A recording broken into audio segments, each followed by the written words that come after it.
네, 오늘 6월 첫째 주일이고요. 또 교회력으로 보면은 이제 성령 강림 주일 펜타코스트가 지나고 두 번째 맞이하는, 그래서 저희들이 세컨 선데이 애프터 펜타코스트 이렇게 해서 성령 강림 후 두 번째 주일을 맞이하게 됐습니다. 주님의 은혜로 오늘 우리 노스펠리스 교회가 목회를 계속 이어가고 있는 바로 그 은혜 가운데 오늘도 살아가고 있습니다. 물론 하나님의 은혜로 저희 교회가 51주년을 맞이했고 여러 가지의 굴곡과 산을 넘어왔지만 그 하나님의 은혜와 더불어서 우리가 꼭 기억하고 싶은 것은 빛도 없이 이름도 없이 묵묵히 섬기는 많은 분들이 계시고, 또 어려울 때 진정한 친구가 되어주는 우리 서로의 형제 자매가 있기 때문에 바로 이 자리에 주님의 은혜 가운데 저희들이 서 있는 줄로 믿습니다. 그래서 어려울 때 헌신하시고 믿음을 더욱 굳건케 하시고, 또 오늘 찬양 성가대 찬양했지만 참 사랑으로 우리를 불러주시고 또 사랑으로 서로를 격려하고 또 그 자리를 묵묵히 지켜주신 우리 성도님들 너무나 감사를 드립니다. 바로 이러한 것은 하나님께서 우리가 찬양팀에서도 찬양했지만 하나님께서 우리를 부르시고 하나님께서 우리를 불러 쓰시고자 할 때 주님 제가 여기 있습니다, 하나님 사용하여 주시옵소서, 써 주시옵소서라고 하는 부름받은 이들이 이곳에 함께하기 때문에 가능한 일입니다.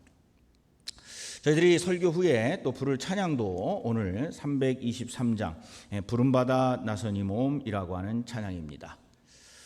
저도 제가 신학교 감리교 신학대학 한국에서 감리교 신학대학을 다닐 때 그 언덕을, 감리교 신학대학은 이제 이 언덕을 이렇게 걸어서 올라가야 되는데 그 언덕을 올라가면서 또 그 언덕을 내려오면서 항상 이 찬양을 불렀던 기억이 납니다. 부름받아 나선 이 몸 어디든지 가오리다, 괴로우나 즐거우나 주만 따라 가오리니 어느 누가 막으리까, 죽음인들 막으리까. 지난 주일에 저희들이 잠깐 그 식사를 기다리는 동안에 또 이 찬양을 불렀습니다. 그러면서 문득 그 신학교 때 우리 친구들하고 이 찬양을 좀 부르면서 재미있게 이야기했던 그런 것들이 생각이 나서 한번 나눠보려고 합니다. 여러분, 이거 시리어스한 게 아니기 때문에 그냥 그런 일이 있었다, 신학교 다닐 때 그런 일이 있었다 이렇게 그냥 넘어가 주시면 좋겠습니다. 신학교 다니는 1학년 때 이제 주님의 부름을 받아서 막 갑니다. 그러면 찬양이 어떻게 나오냐면 부름받아 나선 이 몸 어디든지 가오리다. 근데 2학년 때 되면은 이게 살짝 바뀝니다. 부름받아 나선 이 몸 웬만하면 가오리다. 그러다가 졸업반이 되면은 부름받아 나선 이 몸 잘 골라서 가오리다. 우리가 신학교 때 그냥 우리가 불렀던 또 재미있게 했던 거니까 또 여기에서 신학생들이 뭐 저러냐라고 그렇게 생각은 하지 마셨으면 좋겠습니다.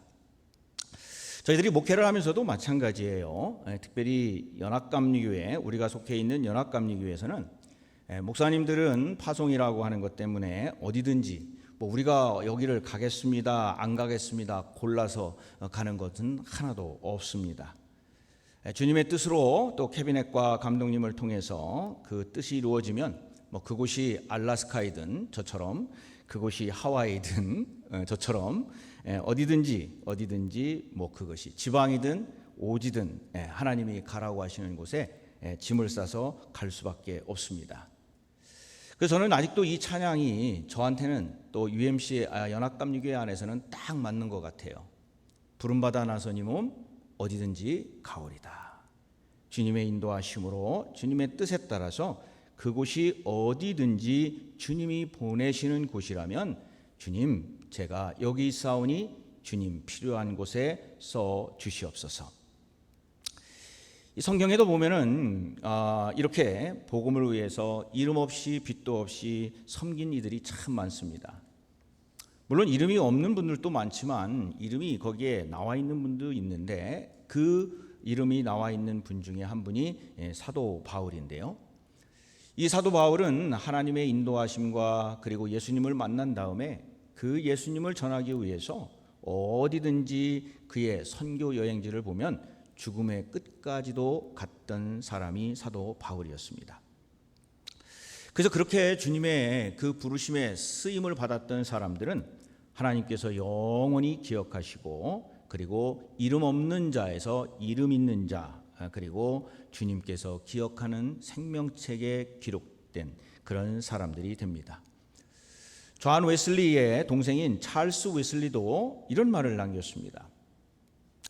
우리 자신은 작고 무명한 자로 남게 하라. 오직 하나님의 상급과 사랑을 구하라. 어디든지 주님이 원하신다면 저희들의 약한 모습으로 살아가지만 하나님께서 주시는 그 기회를 잡고 주님의 축복 속에 나아가는 것, 그것이 중요하다는 겁니다. 자, 그런데 가끔은 그렇지 않을 때가 있습니다. 한국 속담에 이런 말이 있죠. 굴러 들어온 복을 어떻게 한다고요? 시작. 제 발로 차버린다. 그래서 큰 행운이 찾아왔는데도 어떤 작은 욕심 때문에 그 복을 스스로 걷어차는 사람들을 향하여 이 말을 합니다. 그거는 성경에만 있거나 속담에만 있는 것이 아니라 우리 주변에도 참 많이 있습니다.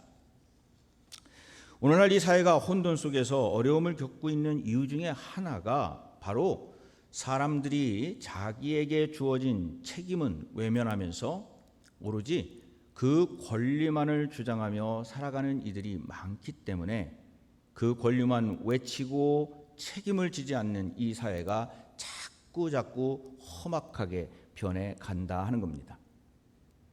자, 그럼 우리가 살고 있는 사회만 그럴까요? 아니에요. 교회도 마찬가지입니다. 이 성숙한 그리스도인들의 관심사는 뭐가 돼야 되냐면 교회를 건강하게 세우기 위해서 내가 무엇을 감당할 것인가 라고 하는 것에 집중해야 우리가 속해 있는 교회가 건강하게 될 줄로 믿습니다.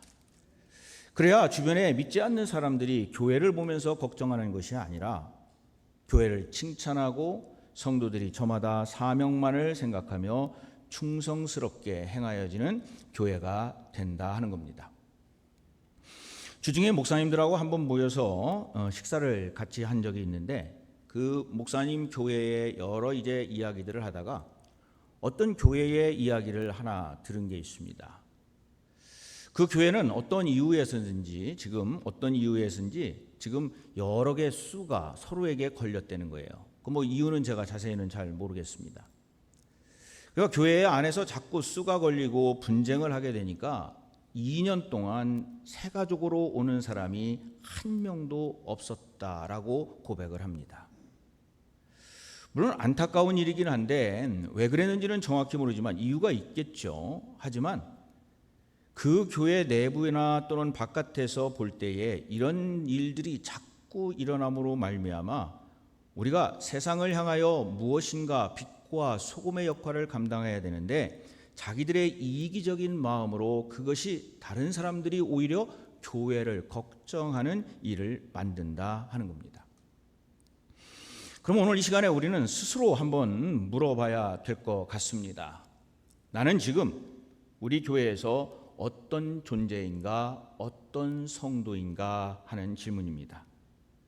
나는 이 교회에서 주님이 주시는 그 은혜와 축복을 발로 차는 성도인가, 아니면 끌어안는 성도인가 하는 겁니다. 혹시라도 나 때문에 상처 입은 사람은 없는가? 혹시라도 누군가가 나 때문에 울음을 터뜨리는 사람은 없는가?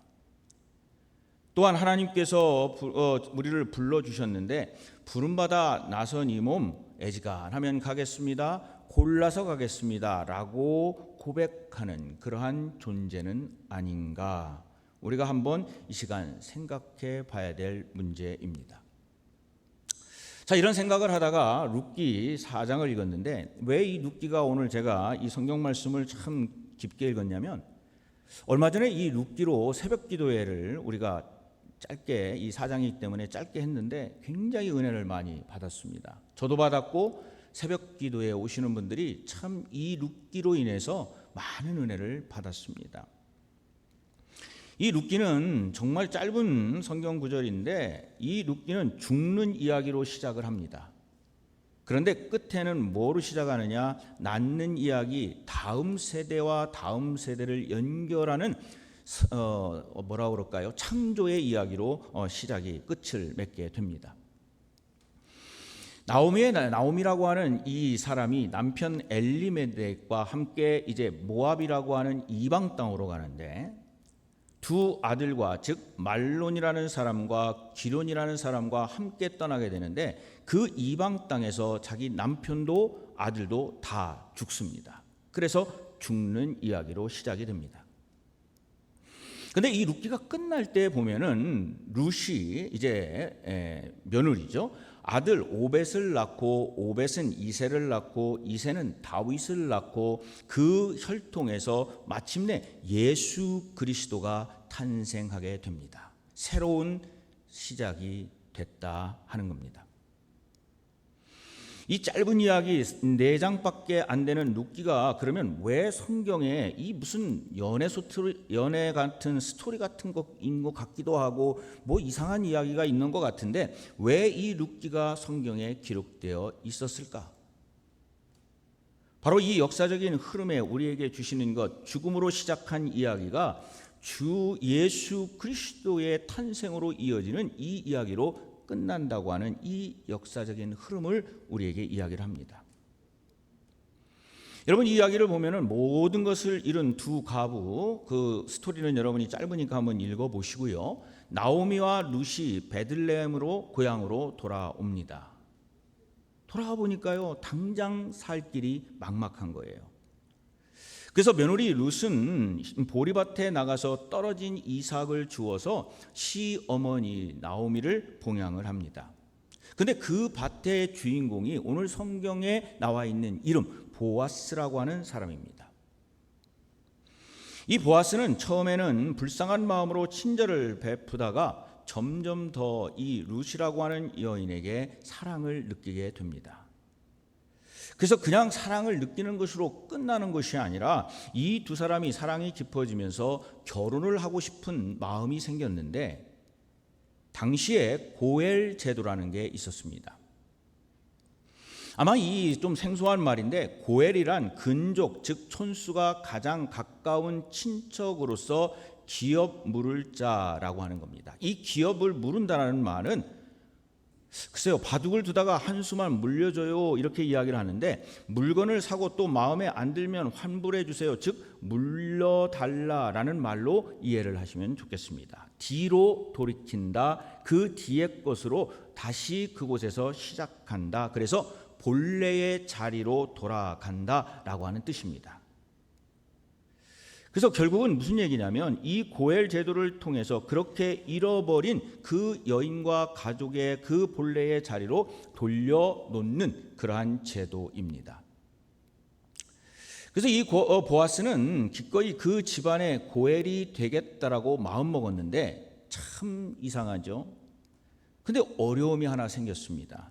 문제가 뭐냐면 고엘이라고 하는 이 제도는 촌수가 서열이 1위인 사람이 먼저 하고 그 1위인 사람이 포기를 해야만이 2위 서열 2번째인 사람이 기회가 옵니다. 그러니까 뭐예요? 보아스는 보아스 앞에 어떤 서열이 높은 사람이 있었기 때문에 이 사람이 내가 룻과 결혼하겠습니다 라고 하면은 보아스에게는 기회조차 오지 않는다 하는 겁니다. 그래서 이 4장에 보면은 두 사람이 등장을 하는데 한 사람은 우리가 이야기했던 보아스라고 하는 사람이고 다른 한 사람은 아무개라고 하는 사람입니다. 아무개는 이름이라고 볼 수가 없죠. 즉 이름이 기록되어 있지 않았다 하는 겁니다. 저도 시골에 가면은 아버지하고 대화를 할 때 참 힘들어요. 아무개가 그랬대. 그 아무개가 누구냐고요. 거시기 해서 거시기 했대. 아무개가 또 거시기는 또 뭐고 거시기는 뭐예요? 근데 죄송스럽지만 아버지하고 저하고 그 대화를 하면요 우리 둘 다 알아들어요. 아무개가 거시기해서 거시기 했대. 아이 그래서 거시기 됐디야.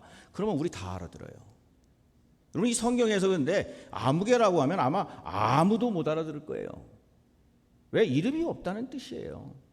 기록될 만한 충분한 기회가 있는데 이 사람은 이제 아무개라고 성경이 물론 이름이 있었겠죠. 그런데 아무개라고 기록이 되어 있습니다. 왜 그랬을까? 성경은요, 이 사람의 이름을 기억하고 싶은 가치가 없는 사람으로 이미 판단을 해버렸습니다. 왜 그러냐? 그가 선택한 단 한 번의 그 선택 때문이었습니다. 여러분, 성경에서는요, 이름도 없이 빛도 없이 하나님에 충성하면서 신앙의 역사를 써내려간 그 이름 없는 영웅들, 즉 신앙의 영웅들이 엄청나게 많이 있습니다. 그 사람들은 우리가 닮아야 될 아무개예요. 이름은 없지만은 우리가 닮아야 될 아무개인데, 여기에서 등장하는 이 아무개는 우리가 절대로 닮아서는 안 되는 사람, 그 아무개입니다. 그러니까 우리가 저하고 아버지하고 이야기할 때 아무개가 거시기 하면 거시기 때 다 아는 거예요. 이 사람은 본받을 아무개가 아니고 저 아무개는 본받을 사람이라 하는 겁니다. 왜 그렇습니까? 이 사람은요, 하나님이 주신 복을 제 발로 탁 차버린 어리석은 사람이기 때문이에요. 이 보아스가 오늘 보니까 성문에 나가서 아무개를 만나가지고 묻습니다. 당신이 고엘, 서열, 이루입니다. 나오미가 파는 밭을 사 옛날 걸로 돌려놓을 의향이 있습니까? 라고 물어요. 근데 이 아무개가 대답을 합니다. 좋습니다. 내가 하겠습니다. 그런데 보아스가 거기에서 하나를 더 붙입니다.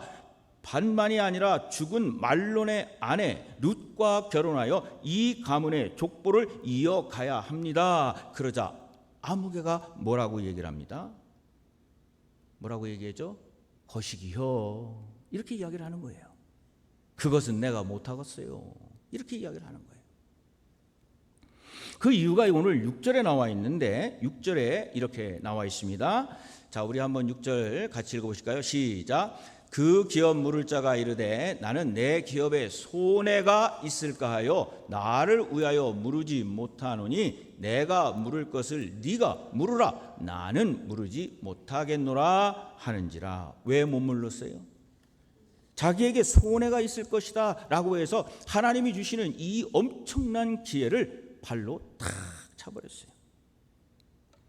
이 아무개는 자기의 이익과 손익 계산을 바다닥 컴퓨터로 제미나이에 넣고 챗GPT에 넣어가지고 이미 끝냈어요.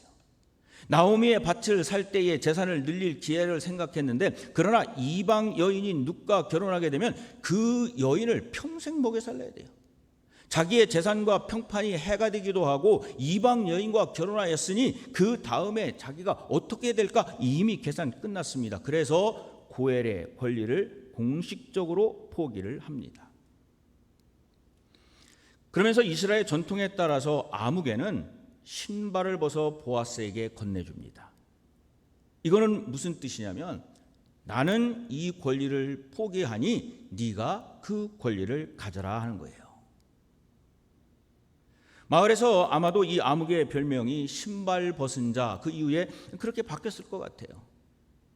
그래서 이 사람은 신발을 벗어준 것으로 끝난 것이 아니라 자기에게 굴러 들어온 복, 이제 이 룻이라는 여인을 통해서 하나님이 이 보아스와 함께 그 축복을 내리는 그 모든 것을 이제 다 잃어버리게 돼요.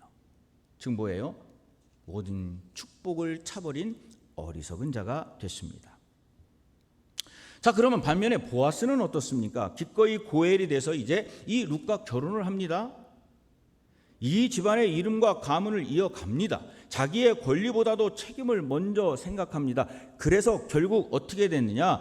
우리가 잘 아는 마태복음에 있는 예수님의 족보에 이 사람들의 이름이 나오기 시작을 하는 거예요. 1장 5절과 6절에 어떻게 되냐면 살몬은 라합에게서 보아스를 낳고 보아스는 룻에게서 오벳을 낳고 오벳은 이새를 낳고 이새는 다윗의 왕을 낳았으니 그 이후에 보아스와 룻은 누구의 조상이 됐습니까? 예수 그리스도의 조상이 되었어요. 보아스는 자기 유익을 내려놓고 희생하였더니 그 놀라운 축복이 그에게 덩굴채 굴러 들어왔어요.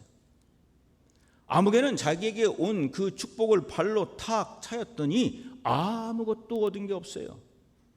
이 보아스는 메시아의 조상이 되어서 우리가 성경책을 읽는 동안에는 누구든지 마태복음에서 또는 어디에든지 이 사람들의 이름을 읽혀질 수밖에 없다 하는 겁니다. 사랑하는 우리 성도님들, 우리도 주님의 일을 할 때 저는 이 보아스처럼 했으면 좋겠어요.